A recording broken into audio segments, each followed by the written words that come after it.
दुनिया की सदाकत में तेरा नाम रखेगा, दुनिया की सदाकत में तेरा नाम रखेगा, सिद्दीक तेरा नाम से इस्लाम रखेगा, सिद्दीक तेरा नाम से इस्लाम रखेगा। दुनिया की अदालत में तेरा नाम रखेगा, दुनिया की अदालत में तेरा नाम रखेगा, फारूक तेरा नाम से इस्लाम रखेगा, फारूक तेरा नाम से इस्लाम रखेगा। दुनिया की सखावत में तेरा नाम रखेगा, दुनिया की सखावत में तेरा नाम रखेगा, उस्मान तेरा नाम से इस्लाम रखेगा, उस्मान तेरा नाम से इस्लाम रखेगा। दुनिया की शुजाअत में तेरा नाम रखेगा, दुनिया की शुजाअत में तेरा नाम रखेगा, अली तेरा नाम से इस्लाम रखेगा, अली तेरा नाम से इस्लाम रहेगा। बोलें अल्लाहु अकबर, आवाज दे बोलें अल्लाहु अकबर। আল্লাহ পাক রব্বুল আলামিন সিদ্দিক আকবর, উমর ফারুক, উসমান গনি, আলী রাদিয়াল্লাহু তাআলা আনহুম এদের নাম এমন ভাবে স্বর্ণাক্ষরে লিখে দিয়েছেন যে মানুষ কিয়ামত পর্যন্ত যত মানুষ আসবে এদেরকে সম্মানের সাথে নাম নিবে। জুড়ে বলেন ঠিক কিনা? মুহাম্মাদুর রাসূলুল্লাহ সাল্লাল্লাহু আলাইহি ওয়াসাল্লাম। हर लहज़ा है मोमिन की नहीं शान नहीं यार, हर लहज़ा है मोमिन की नहीं शान नहीं यार, रफ्तार में खिरदार में अल्लाह की बुरहान, रफ्तार में खिरदार में अल्लाह की बुरहान। गफ्फारी क़ह्हारी क़ुद्दूसी जबरूत, गफ्फारी क़ह्हारी क़ुद्दूसी जबरूत, ए चार अनासिर हो तो बनता है मुसलमान, ए चार अनासिर हो तो बनता है मुसलमान। उल्फत में बराबर है वफा हो के जफा हो, उल्फत में बराबर है वफा हो के जफा हो, हर चीज में लज्जत है अगर दिल में मजा हो, हर चीज में लज्जत है अगर दिल में मजा हो। क़ालू सुब्हानका ला इल्म लना इल्ला मा अल्लमतना इन्नका अंतल अलीमुल हकीम।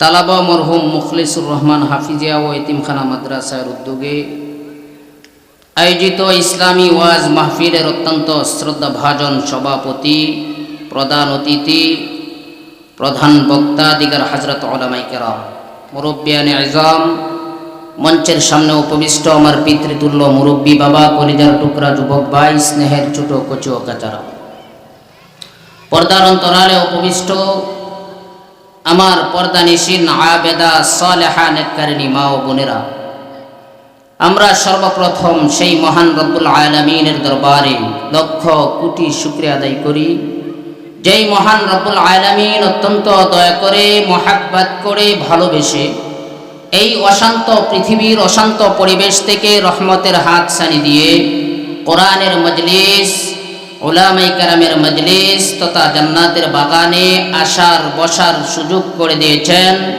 এজন্য সকলেই অন্তরের অন্তঃস্থল থেকে মাওলা পাকের মহাব্বতে কালিমাতুশ শুকুর আদায় করি, আওয়াজ দিয়ে বলি আলহামদুলিল্লাহ। প্রিয় হাজিরিন, এখানে মাহফিল হওয়াতে আপনারা খুশি না বেজার? তাহলে আরেকবার বলেন আলহামদুলিল্লাহ। মুহতারাম হাজিরিন, আমি আপনাদের সম্মুখে কোরআনে কারীম থেকে একখানা আয়াতে কারিমা তিলাওয়াত করেছি।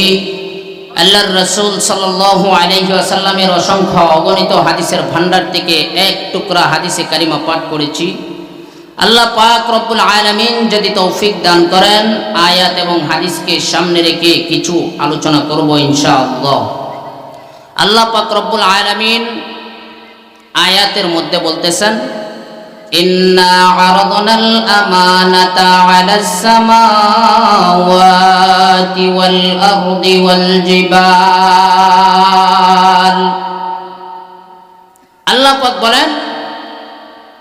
আমি আকাশ, জমিন এবং পাহাড়কে আমার আমানত বহন করতে বলেছিলাম, কিন্তু আকাশ, জমিন এবং পাহাড় কেউ আমার আমানত গ্রহণ করতে রাজি হয় নাই, অর্থাৎ অস্বীকার করেছে। গ্রহণ করেছে কে? আল্লাহ পাক বলেন সেই আমানতটা গ্রহণ করেছে মানুষ। বলেন সুবহানাল্লাহ। ইন্নাহু কানা যালুমান জাহুলা। আল্লাহ পাক বলতেছেন এরা হলো অজ্ঞ, মূর্খ। তো আমানতটা কি ছিল?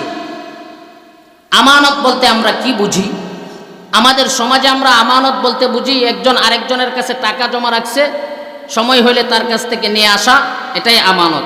সে যদি সময় মতো টাকাটা দিয়ে দেয় তাহলে বোঝা যাবে আমানতদার, আর যদি সময় মতো টাকাটা না দেয় তাহলে বোঝা যাবে খেয়ানতদার। এটাই তো বুঝি, এটা আমানত, এটাও এক প্রকার আমানত। কিন্তু আল্লাহর পক্ষ থেকে দেওয়া এরকম অসংখ্য অগণিত আমানত আপনার আমার কাছে আছে। যেমন আল্লাহ পাক রব্বুল আলামিন কোরআনকে আপনার আমার কাছে আমানত রেখেছেন। আপনার শরীরের অঙ্গ প্রত্যঙ্গ সবগুলো হলো আপনার কাছে আমানত। আপনার জীবন সব আপনার কাছে আমানত। সুতরাং আমানত বলতে বুঝতে হবে আমার জিন্দেগিতে শুরু থেকে শেষ পর্যন্ত আল্লাহ পাক রব্বুল আলামিনের যত নিয়ামত আছে সবগুলাই হইল আল্লাহর পক্ষ থেকে দেওয়া আপনার আমার উপর আমানত। সুতরাং এই আমানত যে রক্ষা করবে তাকেই বলা হবে আমানতদার, আর যেই ব্যক্তি আমানতের খেয়ানত করবে তাকেই বলা হবে খেয়ানতকারী। সুতরাং এখন বুঝতে হবে যে আল্লাহ পাক রব্বুল আলামিন আপনাকে আমাকে অসংখ্য অগণিত আমানত দিয়েছেন। যেমন আল্লাহ পাক আপনাকে আমাকে হাত দিয়েছেন, এটা একটা আমানত।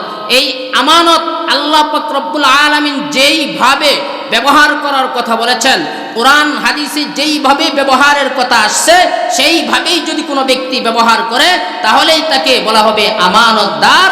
আর যদি সে সেইভাবে ব্যবহার করতে না পারে, অপাত্রে ব্যবহার করে, এই হাতের মাধ্যমে উপরের উপর জুলুম করে, নির্যাতন করে, তাহলে সে আমানতদার হবে না, সে হবে প্রকৃত পক্ষে খেয়ানতকারী। জুড়ে বলেন ঠিক কিনা? তাহলে এরকম প্রত্যেকটা অঙ্গ প্রত্যঙ্গ আমানত। কাল কিয়ামতের কঠিন হাসরের ময়দানে আল্লাহ পাক রব্বুল আলামিন প্রত্যেকটা মানুষের অঙ্গ প্রত্যঙ্গ থেকে সাক্ষী নেবেন সে কি এই অঙ্গগুলা দ্বারা আমানতদারি রক্ষা করেছে কিনা, না খেয়ানত করেছে। সেই ব্যাপারে আল্লাহ পাক সাক্ষী নেবেন আপনার আমার অঙ্গ প্রত্যঙ্গের কাছ থেকে।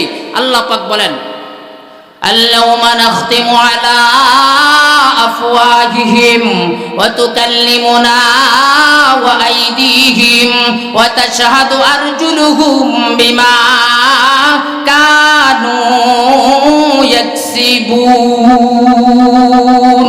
আমার মহান আল্লাহ পাক রব্বুল আলামিন বলেন কাল কিয়ামতের কঠিন হাসরের ময়দানে আমি এই মানুষগুলার জবান বন্ধ করে দিব, তার মুখের মধ্যে একটা ফেরেক লাগাই দিব। এরপরে আমি ওই নাফরমান অথবা মুমিন যেই হোক তার অঙ্গ প্রত্যঙ্গের কাছ থেকে, প্রত্যেকটা অঙ্গ প্রত্যঙ্গের কাছ থেকে আমি আল্লাহ জবাব নিব। তার হাত আমার কাছে তার বিরুদ্ধে সাক্ষী দিবে, তার পা আমার কাছে তার বিরুদ্ধে সাক্ষী দিবে, তার সমস্ত অঙ্গ প্রত্যঙ্গ এমনকি তার সমস্ত শরীর আমার মহান আল্লাহ পাক রব্বুল আলামিনের দরবারে তার বিরুদ্ধে নালিশ করবে। দস্ত বগুয়াত মানচুনি দজদিদাম, দস্ত বগুয়াত মানচুনি দজদিদাম, লব্বে গুয়াদ মানচুনি বুসিদাম, লব্বে গুয়াদ মানচুনি বুসিদাম, চশমে গুয়াদ দিদাম সুয়ে হারাম, চশমে গুয়াদ দিদাম সুয়ে হারাম, জবাব গুয়াদ চিদা আম সামরুল কালাম। সেই দিন নাফরমানের হাতগুলা আমার মাওলার সামনে দাঁড়ায়া দাঁড়ায়া আল্লাহর কাছে তার বিরুদ্ধে সাক্ষী দিতে থাকবে যে আল্লাহ, আপনি তাকে আমাকে তার কাছে আমানত দিয়েছিলেন, কিন্তু সে তো আমানত রক্ষা করে নাই, সে খিয়ানত করেছে। সুতরাং এই হাত দ্বারা সে অন্যের উপরে জুলুম করেছে, অন্যের হক নষ্ট করেছে, অন্যের উপর নির্যাতন করেছে। এইভাবে নাফরমানের হাত আল্লাহর কাছে সাক্ষী দিতে থাকবে। এই মুখ আপনি মনে করতেছেন, আমি মনে করতেছি আমার এই মুখ দ্বারা আপনি যখন ইচ্ছা তখন তা বলতেছি, মিথ্যা বলতেছি, অযথাই অনর্থক কথাবার্তা বলতেছি, আমার মাওলার জিকির করি না। আল্লাহ পাক রব্বুল আলামিনের দরবারে এই জবান, এই মুখ আপনার আমার বিরুদ্ধে সাক্ষী দিবে। এইভাবে বাজান আপনার আমার প্রত্যেকটা অঙ্গ প্রত্যঙ্গ, আপনার হাত, আপনার পা, আপনার শরীর আমার মাওলার দরবারে আপনার বিরুদ্ধে দাঁড়ায় সাক্ষী দিতে থাকবে। তখন নাফরমান এই কথা বলতে বাধ্য হবে যে এরে হাত, এরে পা, এরে আমার অঙ্গ প্রত্যঙ্গ, দুনিয়াতে তোমাকে কি আমি এই জন্যই যত্ন করতাম, এই জন্যই তোমাকে ভালোবাসতাম, এই জন্যই তোমার জন্য আমি অনেক গুনাহ করেছি, আজকে তুমি নিজেই আমার বিরুদ্ধে আল্লাহর কাছে সাক্ষী দিয়া দিলা। নাফরমান এই কথা বলতে বাধ্য হবে যে তোমার জন্য আমি এত কিছু করলাম আর তুমি আজকে আমার বিরুদ্ধে সাক্ষী দিলা। এই জন্য বাজান প্রত্যেকটা অঙ্গ প্রত্যঙ্গ আল্লাহ আপনাকে দিয়েছেন, তো এটা আপনার কাছে আমানত। সুতরাং আপনার যৌবন আপনার কাছে আমানত। যেই ব্যক্তি যৌবনকে অপাত্রে ব্যবহার করবে তাকে কাল কিয়ামতের কঠিন হাসরের ময়দানে আল্লাহর দরবারে দাঁড়ায়া জবাবদিহি করতে হবে। এই জন্য প্রত্যেকটা মানুষের যৌবন, প্রত্যেকটা মানুষের জীবন তার কাছে আমানত। সুতরাং যেই ব্যক্তি জীবনকে আত্মহত্যা করে অর্থাৎ জীবন নষ্ট করে দেয়, ওই ব্যক্তিরও কাল কিয়ামতের কঠিন হাসরের ময়দানে আল্লাহর সামনে দাঁড়ায়া জবাবদিহি করতে হবে। এইভাবে কেউ যদি সুস্থ শরীরকে অনর্থক নষ্ট করে ফেলে তাহলেও তাকে জবাবদিহি করতে হবে। এই জন্য বাজান এই সব আমার শরীরের সমস্ত অঙ্গ প্রত্যঙ্গ আল্লাহর দেওয়া আমানত। সুতরাং কেউ যদি এই অঙ্গ প্রত্যঙ্গকে পরিবর্তন করতে চায় তাহলে সে আল্লাহর দরবারে খেয়ানতকারী হিসাবে উঠবে। যেমন আমাদের দেশে কিছু এমন লোক আছে যারা নিজের যৌবন নষ্ট করে ফেলে, অর্থাৎ যৌবন আল্লাহর দেওয়া আমানত, সুতরাং আপনি নষ্ট করতে পারবেন না। এমনও কিছু লোক আছে, একজন ব্যক্তি আমার কাছে প্রশ্ন করেছে যে হুজুর, আমি তো ছেলে, এখন যদি আমি মেয়ে হইতে চাই তাহলে শরীয়ত কি বলে? শরীয়ত বলে হারাম। আপনাকে আল্লাহ পুরুষ বানাইছে, আপনি পুরুষ হিসেবেই থাকবেন। আমি এটা শুনেও আশ্চর্য হইলাম, একজন পুরুষ আবার মেয়ে হয় কিভাবে? তাকে প্রশ্ন করলাম, একজন পুরুষ সে মেয়ে কিভাবে হবে? বলে হুজুর সম্ভব। কিভাবে? বলে চার্জারির মাধ্যমে। আমি বললাম তাহলে সে কি পুরোপুরি মেয়ে হয়ে যাবে? বলে হ্যাঁ হুজুর, পুরোপুরি মেয়ে হয়ে যাবে। বলেন নাউজুবিল্লাহ। আল্লাহ আপনাকে পুরুষ বানাইছেন, আপনি পুরুষ থাকবেন, সে মেয়ে হতে চাচ্ছে। এটা বর্তমান ইহুদি খ্রিস্টানদের এক নাম্বার ষড়যন্ত্র। জোরে বলেন ঠিক কিনা? যেরকম আমাদের সমাজে এখন ছেলেরা মেয়ে হতে চায়, মেয়েরা ছেলে হতে চায়। কি সব! আল্লাহ তোমাকে বানাইছে পুরুষ, তুমি চাও মহিলা হইতে। আল্লাহ তোমাকে বানাইছে মহিলা, তুমি চাও পুরুষ হইতে। এটা অনেক চলছে। এই জন্যই বর্তমান যে ইহুদি খ্রিস্টানদের এক নাম্বার ষড়যন্ত্র থার্ড জেন্ডার, এটার প্রক্রিয়া হলো এইটা। এই জন্য এগুলা থেকে বেঁচে থাকতে হবে। কারণ আল্লাহ পাক আমাকে যেই নিয়ামত দিয়েছেন, নিয়ামতকে ওইভাবে রেখে আমানতদারির পরিচয় দিতে হবে। আমি যদি খেয়ানতকারী হয়ে যাই, কাল কিয়ামতের কঠিন হাসরের ময়দানে আল্লাহ আমাকে আপনাকে ছাড় দিবেন না। এই জন্য বাজান আমরা বুঝতে হবে প্রত্যেকটা জিনিসই আমাদের কাছে আমানত, অঙ্গ প্রত্যঙ্গ আমাদের কাছে আমানত। এই জন্য আল্লাহ পাক রব্বুল আলামিন বলতেছেন যে যেই ব্যক্তি আমানতদারি রক্ষা করবে সে হবে জান্নাতি, আর যেই ব্যক্তি খেয়ানত করবে সে হবে জাহান্নামী। মুনাফিক এক নম্বরের মুনাফিক যারা আমানতের খেয়ানত করে। আল্লাহর রাসূল মুনাফিকের তিনটা পরিচয় দিয়েছেন। ক্বালা রাসূলুল্লাহি সাল্লাল্লাহু আলাইহি ওয়াসাল্লাম, আয়াতুল মুনাফিকি সালাস, ইযা হাদ্দাসা কাযাবা, ওয়া ইযা ওয়া'আদা আখলাফা, ওয়া ইযা তুমিনা খানা।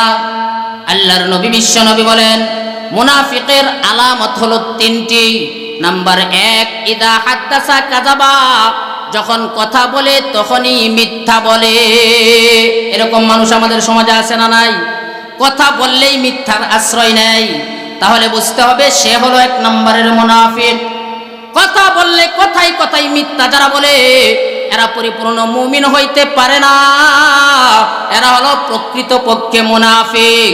নাম্বার 2, যখন তার কাছে সে যখন কারো কাছে ওয়াদা করে ওয়াদার খেলাফ করে, ওয়াদা করলেই ওয়াদার খেলাফ করে। এরকম মানুষ আছে না নাই? ওয়াদা করে কথাই কথাই ওয়াদা করে কিন্তু ওয়াদার খেলাফ করে। আরেক প্রকার মানুষ হলো যাদের কাছে আমানত রাখলে খেয়ানত করে, এরা হলো 1 নম্বরের মুনাফিক। তাহলে কথাই কথাই মিথ্যা বলা এবং ওয়াদা করলে খেলাফ করা, আমানতদারির খেয়ানত করা, এটি হলো মুনাফিকের আলামত। সুতরাং মুনাফিকের স্থান এত নিচে, অর্থাৎ জাহান্নামের সর্বনিম্ন স্তরে থাকবে মুনাফিকগুলা। কারণ এই মুনাফিকগুলা এমন যে ইসলামের বিরোধিতা কাফেররা যতটুকু না করেছে, মুনাফিকরা তার চেয়ে আরো বেশি করেছে। কারণ মুনাফিকরা মুসলমানের বেশ ধরে ইসলামের ক্ষতি করে, আর কাফেররা তো তারা সরাসরি ইসলামের প্রতিদ্বন্দ্বী, অর্থাৎ ইসলামের বিরোধী। কিন্তু মুনাফিকরা মুসলমানদের সামনে যখন আসে বলে আমরা 1 নম্বরের মুমিন, আমরা হলাম মুমিন পরিচয় দেয়। আবার যখন কাফেরদের কাছে যায় তখন তাদের কাছে গিয়ে বলে আমরা তো সামান্য সময়ের জন্য তাদের গোপন বিষয়গুলো জানার জন্য গিয়েছিলাম, আসলে আমরা মুমিন না। এরা হলো 1 নম্বরের মুনাফিক, এরা কাফেরদের চেয়েও আরো বেশি নিকৃষ্ট। এই জন্য মুনাফিক সবচাইতে ঘৃণিত, এদেরকে আল্লাহ পাক ঘৃণা করেছেন, রাসূল ঘৃণা করেছেন। সুতরাং ভাই, এই 3টা আলামত যার ভিতরে থাকবে সেও কিন্তু মুনাফিক। আমরা সকলে চেষ্টা করব তো ইনশাআল্লাহ বেঁচে থাকতে, এই বিষয়গুলো থেকে বেঁচে থাকতে চেষ্টা করব তো। আল্লাহ পাক আমাদের তৌফিক দান করুন, সকলে বলে আমিন। এবার আল্লাহ পাক রব্বুল আলামিন বলতেছেন যে আমি আকাশ, পাহাড়, জমিন এদের কাছে আমার আমানত রাখতে আমি এদের কাছে আমানত পেশ করলাম। তখন পাহাড়, আকাশ, জমিন সবাই আমার আমানত গ্রহণ করতে অস্বীকার করেছে। কে গ্রহণ করেছে? মানুষ। অর্থাৎ যখন আকাশ, পাহাড়, জমিন এরা যখন অস্বীকার করেছে, তখন আল্লাহ পাক রব্বুল আলামিন হযরত আদম আলাইহিস সালাতু ওয়াস সালামকে বললেন আমি তোমার কাছে আমানত রাখতে চাই। হযরত আদম আলাইহিস সালাতু ওয়াস সালাম বললেন আল্লাহ আমি রাজি। বলেন সুবহানাল্লাহ, আমি আপনার আমানত গ্রহণ করতে রাজি। আল্লাহ পাক রব্বুল আলামিন আদম আলাইহিস সালাতু ওয়াস সালামের কাছে আমানত রাখলেন। তারপরে বলে দিয়েছেন আদম ভালো করে জেনে রাখবা, যদি আমানতদারি করো তাহলে তোমার স্থান হবে জান্নাতে, তুমি হবে আশরাফুল মাখলুকাত। আর যদি তুমি আমানতের খেয়ানত করো তাহলে আমানতের খেয়ানত যদি পাওয়া যায় তাহলে তুমি হবে সবচেয়ে নিকৃষ্ট জাহান্নামী। আল্লাহ পাক রব্বুল আলামিন আদম আলাইহিস সালাতু ওয়াস সালামকে আমানত দেওয়ার পরে জান্নাতে পাঠিয়ে দিলেন। জান্নাতে পাঠানোর পরে আল্লাহ বলে দিলেন উসকুন আনতা ওয়া যাওজুকাল জান্নাহ, আদম তুমি আর তোমার স্ত্রী 2 জন জান্নাতের মধ্যে বসবাস করবা।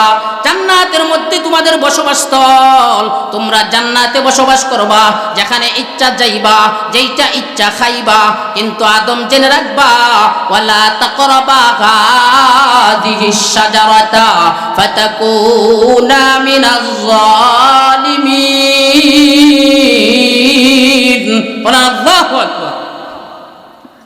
আল্লাহ পাক রব্বুল আলামিন আদমকে জানায় দিলেন আদম তুমি জান্নাতে যাও, জান্নাতে থাকো, জান্নাতে ঘোরাফেরা করো, জান্নাতের যেখানে ইচ্ছা সেখানে যাও, যা ইচ্ছা তা খাও। কিন্তু অমুক গাছের নাম বলে দিলেন, অমুক গাছের কাছেও যাইবা না, অমুক গাছের ফল ভক্ষণ করবা না। হযরত আদম আলাইহিস সালাতু ওয়াস সালাম বললেন ঠিক আছে আল্লাহ, আমি এই গাছের কাছেও যাব না, ফলও ভক্ষণ করব না। এবার শয়তান যখন দেখলো আদমকে আল্লাহ জান্নাতি বানায় দিয়েছে, বলেন। এবার শয়তান হলো মানুষের এক নাম্বার শত্রু। এবার শয়তান শত্রুতামি শুরু করছে। এবার যায় আদম পয়গম্বরকে ধোঁকা দিতে চায়, কিন্তু কোনো অবস্থায় সম্ভব না, আদমকে ধোঁকা দেওয়া যায় না। এবার আদম শয়তান চিন্তা করলো, আদমকে যেহেতু ধোঁকা দিতে পারি না, আদমের স্ত্রী অর্থাৎ মহিলা মানুষ অত্যন্ত নরম দিলের মানুষ, মহিলাদের দিল থেকে অনেক নরম, সামান্য ওয়াজ করলেই মহিলারা গলে যায়। এবার শয়তান যায় মা হাওয়া আলাইহিস সালাতু ওয়াস সালামকে ডাক দেয়া বলে, ওরে হাওয়া, জাননি আল্লাহ তোমাকে এই গাছের কথা কেন নিষেধ করছে? বলে কেন? বলে এই গাছের ফল খাইলে চিরস্থায়ী জান্নাতি হয়ে যাইবা, আর ফল না খাইলে আল্লাহ দুনিয়াতে পাঠিয়ে দিবেন। এবার মা হাওয়া একটু চিন্তা করলেন, হলে তো হতেও পারে। এবার হাওয়া আলাইহিস সালাতু ওয়াস সালাম শয়তানের ধোঁকায় পড়ে তারা যখন ওই গাছের ফল খেয়ে ফেলেছে, তখন আল্লাহ পাক রব্বুল আলামিন বললেন, আদম যাও, তোমরা জমিনে চলে যাও। আল্লাহ পাক রব্বুল আলামিন আদম হাওয়াকে জমিনে পাঠিয়ে দিয়েছে। এই যে আমানত, আমানতের কারণে আল্লাহ পাক রব্বুল আলামিন বলেন, যাও তোমরা জান্নাত থেকে বের হয়ে জমিনে যাও। এবার জমিনে পাঠিয়ে দিয়েছে। এই জন্য আমানত দিয়েছেন আল্লাহ। মুসলমান, আমাদের কাছে কোরআন হলো আমানত। কোরআন আল্লাহ পাহাড়কে, জমিনকে, আকাশকে বলেছেন কেউ গ্রহণ করে নাই, একমাত্র মানুষ গ্রহণ করেছে। কোরআনের যেই পাওয়ার, যেই ওজন, পাহাড় বলে আল্লাহ আপনি যদি আমার কাছে দেন আমি তো ধুলা হয়ে যাব। আল্লাহ পাক বলেন, লাউ আনজালনা হাযাল কুরআনা আলা জাবালিন লারাআইতাহু খাশিআম মুতাসাদ্দিআম মিন খাশিয়াতিল্লাহ। আল্লাহ পাক রব্বুল আলামিন নবীজিকে ডাক দেয়া বলেন, নবীজি আপনি দেখবেন এই কোরআন যদি আমি পাহাড়ের উপর অবতীর্ণ করতাম, এই কোরআন যদি পাহাড়কে দিতাম, পাহাড় এই কোরআনের ভারে দুলাই দুলাই দুলি বালি হলে উড়িয়া যাইতো। বলেন আল্লাহু আকবার।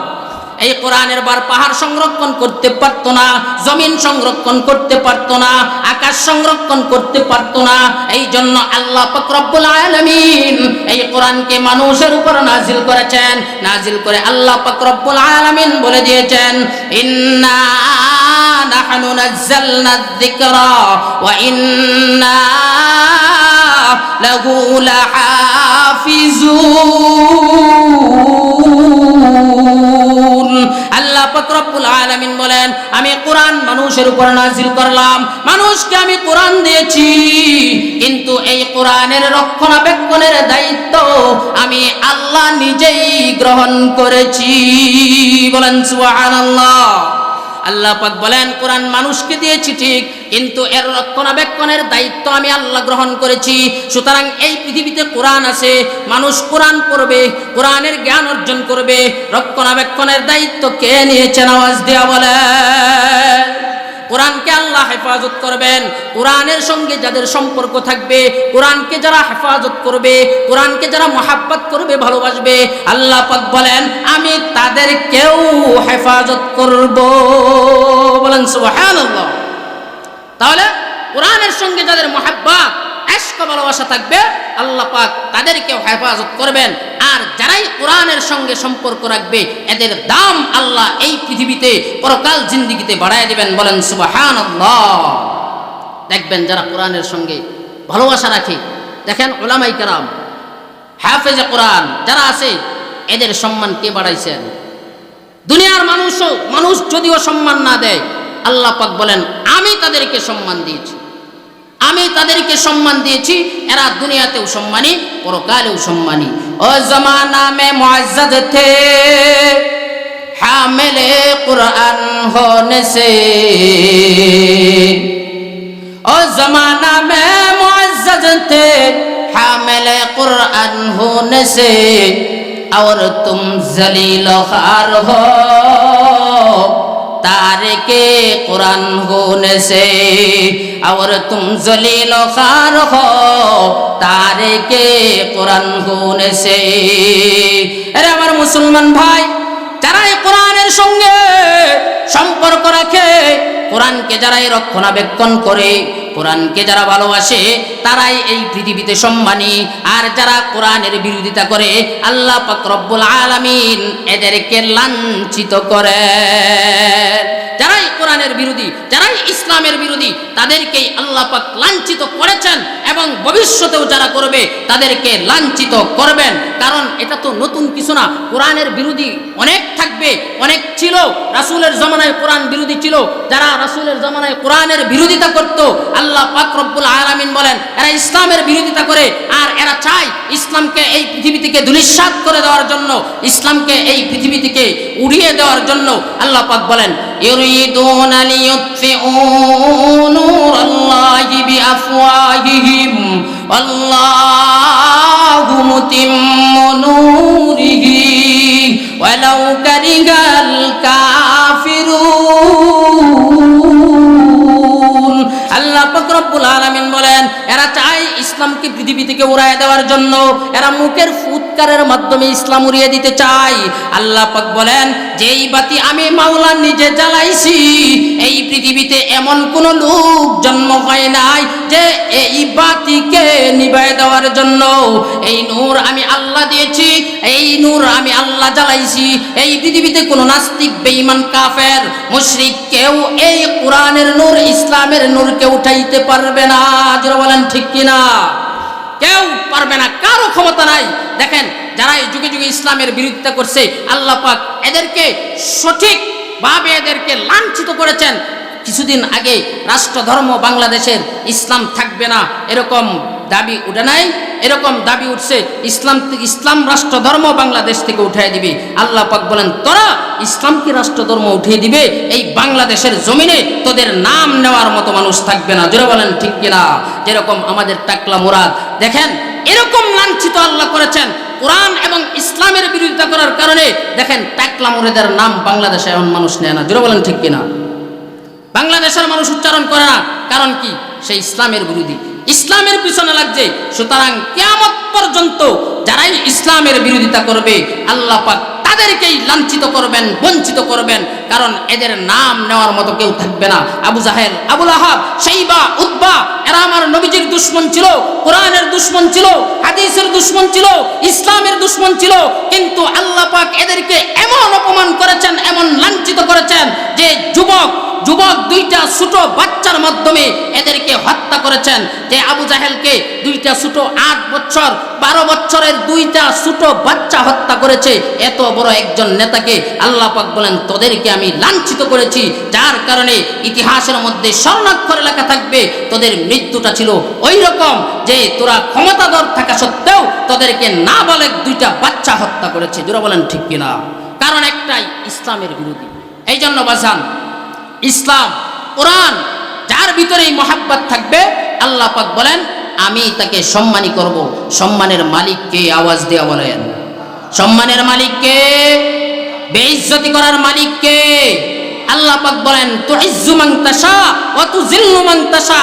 আমি আল্লাহ এমন ক্ষমতাধর আল্লাহ, যাকে ইচ্ছা সম্মান দেই, অপুরন্ত সম্মান, অর্থাৎ যার কোনো তুলনা হয় না, এবং যাকে লাঞ্ছিত করি, বঞ্চিত করি, একে এমনভাবেই লাঞ্ছিত বঞ্চিত করি এদেরকে সমাজ থেকে পর্যন্ত ধূলিসাৎ করে দেই, এদের নাম নেওয়ার মতো কোনো লোক থাকে না। আজকাল কি আবু জাহেলের নাম মানুষ সম্মানের সাথে নেয় না ঘৃণার সাথে নেয়? ঘৃণার সাথে নেয়, তাও মানুষ সচরাচর নেয় না। কিন্তু দেখেন যারা কোরআনকে ভালোবাসছে, আবু বকর, ওমর, উসমান, আলী, এদেরকে মানুষ সম্মানের সাথে নাম নেয়। দুনিয়া কি সদাকত মে তেরা নাম রগেগা, दुनिया की सदाकत में तेरा नाम रगेगा, सिद्दीक तेरा नाम से इस्लाम रगेगा, सिद्दीक तेरा नाम से इस्लाम रगेगा, दुनिया की अदालत में तेरा नाम रगेगा, दुनिया की अदालत में तेरा नाम रगेगा, फारूक तेरा नाम से इस्लाम रगेगा, फारूक तेरा नाम से इस्लाम रगेगा, दुनिया की क़दाअत, दुनिया की सखावत में तेरा नाम रगेगा, दुनिया की सखावत में तेरा नाम रगेगा, उस्मान तेरा नाम से इस्लाम रगेगा, उस्मान तेरा नाम से इस्लाम रखेगा, दुनिया की शुजाअत में तेरा नाम रखेगा, दुनिया की शुजाअत में तेरा नाम रखेगा, अली तेरा नाम से इस्लाम रखेगा, अली तेरा नाम से इस्लाम रहेगा। बोलें अल्लाहु अकबर, आवाज दे बोलें अल्लाहु अकबर। আল্লাহ পাক রব্বুল আলামিন সিদ্দিক আকবর, উমর ফারুক, উসমান গনি, আলী রাদিয়াল্লাহু তাআলা আনহুম এদের নাম এমন ভাবে স্বর্ণাক্ষরে লিখে দিয়েছেন যে মানুষ কিয়ামত পর্যন্ত যত মানুষ আসবে এদেরকে সম্মানের সাথে নাম নিবে। জুড়ে বলেন ঠিক কিনা? আল্লাহ পাক রব্বুল আলামিন আমাদের সবাইকে আমল করার তৌফিক দান করুন। সকলে বলে আমিন। আল্লাহ পাক আমাদের সবাইকে বুঝার শোনার তৌফিক